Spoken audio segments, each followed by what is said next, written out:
Have you ever looked up at the night sky and wondered what lies beyond?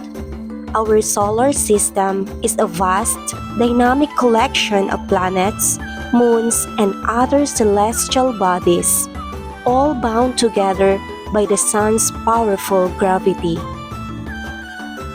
In today's lesson, we're going to explore one of the most fascinating topics in space science, the solar system.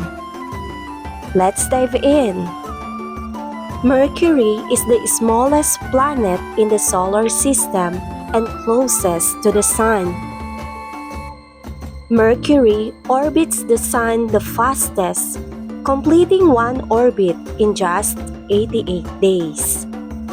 Venus has a thick atmosphere that traps heat, making it the hottest planet in the solar system. Venus rotates in the opposite direction to most planets, including Earth.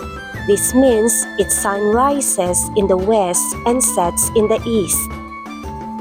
Earth is the only planet known to support life.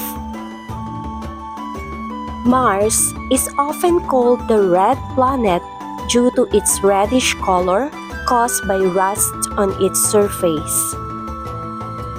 Mars is home to Olympus Mons, the largest volcano in the solar system, standing about 13.6 miles or 22 km high, nearly 3 times the height of Mount Everest.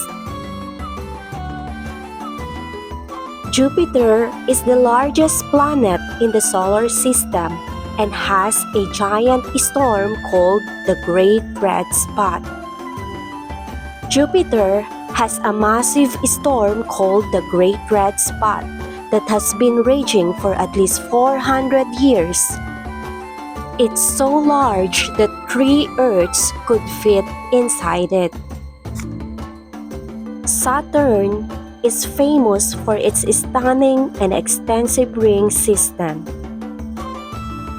Its stunning rings are made of billions of ice and rock particles.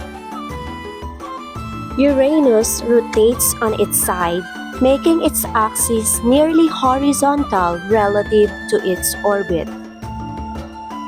Uranus has the coldest atmosphere of any planet in the solar system, with temperatures reaching around negative 371 degrees Fahrenheit or negative 224 degrees Celsius.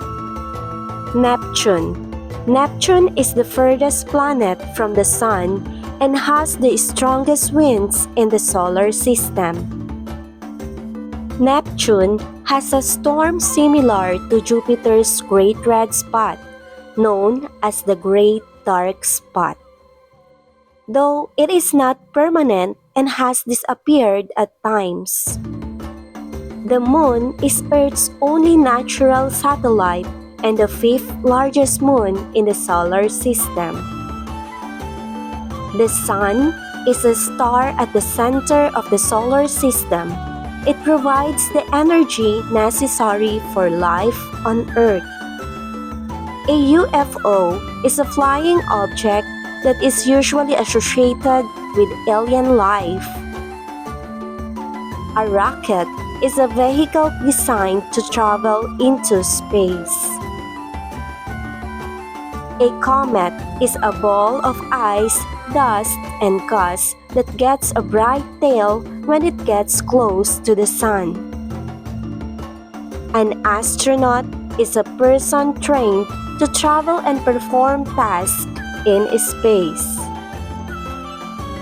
A constellation is a group of stars that form a shape or pattern in the sky. Thanks for joining me on this cosmic adventure, and stay curious because the universe is full of surprises.